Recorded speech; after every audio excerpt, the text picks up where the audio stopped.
নমস্কার বন্ধুরা, home cook চ্যানেলে সবাইকে স্বাগত জানাই। আজকে আবার একটি ইলিশ মাছের পদ নিয়ে হাজির হয়ে গেছি। আজকে আমি সর্ষে দিয়ে দই ইলিশ বানিয়ে দেখাবো। অপূর্ব স্বাদের হয় খেতে বন্ধুরা। আপনারা বানিয়ে না খেলে কিন্তু বুঝতেই পারবে না, এতটাই স্বাদ হয়। ভিডিওটি মনোযোগ সহকারে দেখুন, আশা করি আপনাদের খুব ভালো লাগবে। ভিডিওটি ভালো লাগলে প্লিজ আমার ভিডিওতে একটা লাইক দিয়ে দেবেন।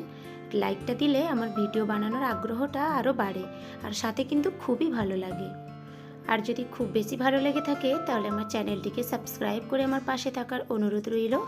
তবে চলুন আমি ভিডিওটি শুরু করে ফেলছি, আপনারা মনোযোগ সহকারে একটু দেখে নিন। প্রথমে আমি একটা বাটি নিয়েছি আর 3 টিস্পুনের মতো দিয়ে দিলাম কালো সর্ষে।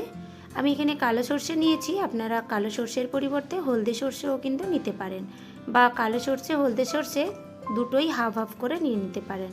ওই সর্ষের চামচটা মেপে আবারও আমি 1 চামচের মতো পোস্ত দিয়ে দিলাম, আর হাফ টিস্পুনের মতো দিয়ে দিলাম গোটা জিরে, আর 3টের মতো গোটা কাজু।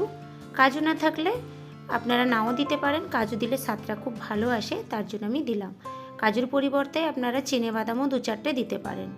এবার সামান্য একটু জল দিয়ে আমি এগুলোকে খুব ভালো করে একসাথে মিক্স করে নিচ্ছি। আর এই সমস্ত কিছুকে কিছুক্ষণের জন্য ভিজিয়ে রাখতে হবে, তবে গিয়ে বাটাটাও একদম স্মুথ হবে। যতক্ষণ মশলাগুলো ভিজিয়ে রাখছি ততক্ষণে আমি আরেকটা ম্যারিনেশন করে নেব। তার জন্য একটা প্লেটে 3 পিস ইলিশ মাছের মাছ বরাবর চাকা নিয়ে নিলাম। আর এই চাকাগুলো একটু বড় বড় সাইজের আর একটু মোটা মোটা সাইজের। আমি এখানে 3 পিস মাছ নিয়েছি ফ্যামিলি মেম্বার অনুযায়ী। আপনারা আপনাদের ফ্যামিলি মেম্বার অনুযায়ী একটু বাড়িয়ে কমিয়ে নেবেন, আর সেই হিসেবে মশলার পরিমাণগুলোও একটু একটু করে বাড়িয়ে নেবেন।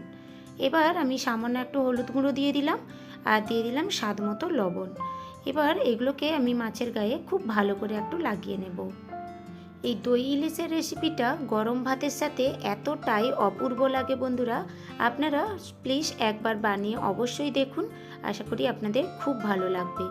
গরম ভাতে 1 থালা ভাত কিন্তু নিমেষেই শেষ করে ফেলবেন, এতটাই লোভনীয় রেসিপিটি। মাছের গায়ে লবণ আর হলুদটা খুব ভালো করে লাগানো হয়ে গেছে। এবার মাছটাকেও আমি সাইডে রেখে দেব। প্রায় আমি 15 মিনিটের পরে ফিরে আসছি। 15 মিনিটের পরে আমি চলে এসেছি। ওপাশে সর্ষে, পোস্ত, কাজু ওগুলো খুব ভালো করে ভিজে গেছে। এবার আমি একটা মিক্সিং জারের মধ্যে এক এক করে সর্ষে, পোস্ত সব কিছুটা একসাথে দিয়ে দেবো। সমস্ত ভেজানো মশলাগুলো দিয়ে দিয়েছি। এবার বাটিতে যে আরেকটু থেকে গেছে ওটাতে সামান্য একটু জল দিয়ে বাটিটা ধুয়ে আমি মিক্সিং জারে দিয়ে দিলাম। এটাতেই আমি এগুলোকে পেস্ট করব।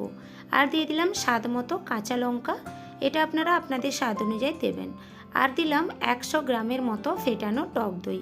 এবার দিয়ে দেবো সামান্য একটু লবণ, আর দিয়ে দেবো কয়েকটা গুঁড়ো মশলা। তার মধ্যে দিলাম সামান্য একটু হলুদ গুঁড়ো, আর সামান্য একটু দিয়ে দেবো কাশ্মীরি লঙ্কার গুঁড়ো, আর দিয়ে দিচ্ছি সামান্য একটু ধনে গুঁড়ো। ধনে গুঁড়োটা অপশনাল, আপনারা খেতে চাইলে দেবেন, না হলে স্কিপ করে দেবেন। এবার সমস্ত কিছুকে আমি একদম মিহি করে পুরো পেস্ট তৈরি করে নেব। মিহি করে পেস্টটা তৈরি করে নিয়েছি, ওগুলো আমি সাইডে রেখেছি। এবার আমি একটা কড়াই নিয়ে নিয়েছি, আর আমি এখানে ওই যে মিহি করে পেস্ট করে রাখা মশলাটা আমি দিয়ে দিলাম। আজকে আমি রান্নাটা কড়াইতেই করব, আপনারা চাইলে টিফিন বক্সেও কিন্তু করে নিতে পারেন। এই জন্য আমি কড়াইটা নিয়েছি, আর ওতেই মিহি করে পেস্ট করে রাখা মশলাটা দিয়ে দিলাম। আমি অর্ধেকটা মশলা দিয়েছি, আর এই যে ম্যারিনেশন করে রেখেছিলাম মাছটা লবণ আর হলুদ দিয়ে, ওটা আমি এক এক করে মাঝখানে বসিয়ে দিলাম। এবার বাকি যে মিক্সিং জারে মশলাটা রয়েছিল ওটা আমি পুরোটা মুছে দিয়ে দিলাম। সমস্ত মশলা আমি মিক্সিং জার মুছে দিয়ে দিয়েছি। এবার একটা স্প্যাচুলারের সাহায্যে মাছের গায়ে হালকা হালকা করে একটু মশলা যেগুলো লাগতে বাকি ছিল ওইগুলো একটু ওপরে ওপরে দিয়ে মাছগুলোকে পুরো আমি ঢাকিয়ে দিলাম। এবার দিয়ে দিলাম চেরা কাঁচা লঙ্কা। লঙ্কাটা আপনারা আপনাদের স্বাদ অনুযায়ী কিন্তু অবশ্যই দেবেন।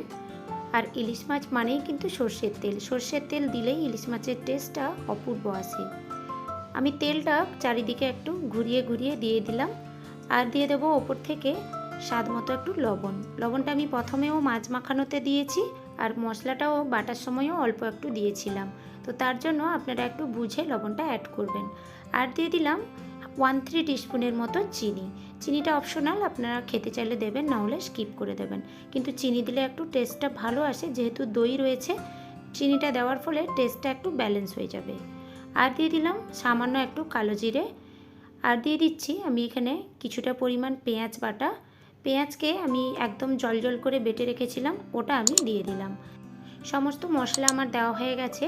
এবার আমি আর ঘাটাঘাটি করব না, ওইভাবেই আমি একটা ঢাকনা চাপা দিয়ে আমি গ্যাসে বসিয়ে দেব। আর ঢাকনা চাপাটা দিয়ে একটু ওপর থেকে ভারী কিছু একটু রেখে দিতে হবে, দিলে সাইড দিয়ে ভাপটা আর বেরিয়ে যাবে না। আমি এখানে ওপর থেকে সাঁড়াশিটা দিয়ে দিলাম। এবার চলে যাব রান্নার কাছে। আমি গ্যাসে প্রথমে কড়াইটাকে বসিয়ে দিলাম খুব সাবধানে, তারপর গ্যাসের ফ্লেমটা আমি অন করে নিচ্ছি। এবার আমি গ্যাসের ফ্লেমটা স্লোতে করে প্রায় আমি 5 থেকে 7 মিনিটের মতো রেখে দিয়েছিলাম।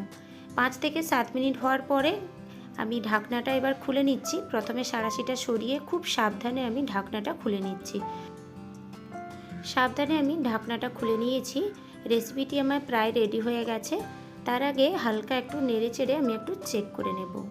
অল্প একটু সাবধানে নেড়ে চেড়ে আমি দেখে নিচ্ছি। আর রান্নাটা প্রায় রেডি হয়ে এসছে। গ্রেভিটাও একটু রয়েছে এইভাবে, কিন্তু আপনারা যদি একটু শুকনো শুকনো খেতে চান তাহলে আরও একটু শুকনো করে নেবেন। নইলে ঢাকনা দিয়ে আবারও ওই গ্যাসের উপরে স্ট্যান্ডিং টাইমে রেখে দেবেন, তাহলে জলটা হালকা একটু টেনে নেবে। রেসিপি সম্পূর্ণ রেডি হয়ে গেছে। এবার আমি আপনাদের সামনে পরিবেশন করে দেখাচ্ছি। দেখুন কতটা সুন্দর হয়েছে বন্ধুরা, অপূর্ব স্বাদ হয় খেতে।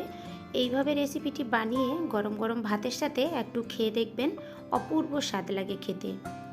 আজকের আমার এই রেসিপিটি আপনাদের কেমন লেগেছে কমেন্ট করে আমাকে অবশ্যই জানাবেন। আর ভালো লাগলে প্লিজ একটা লাইক দিয়ে সকলের সাথে শেয়ার করবেন।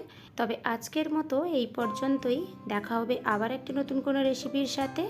সবাই খুব ভালো থাকবেন। আর আমার ভিডিওটি এতক্ষণ মনোযোগ সহকারে দেখার জন্য অনেক অনেক ধন্যবাদ।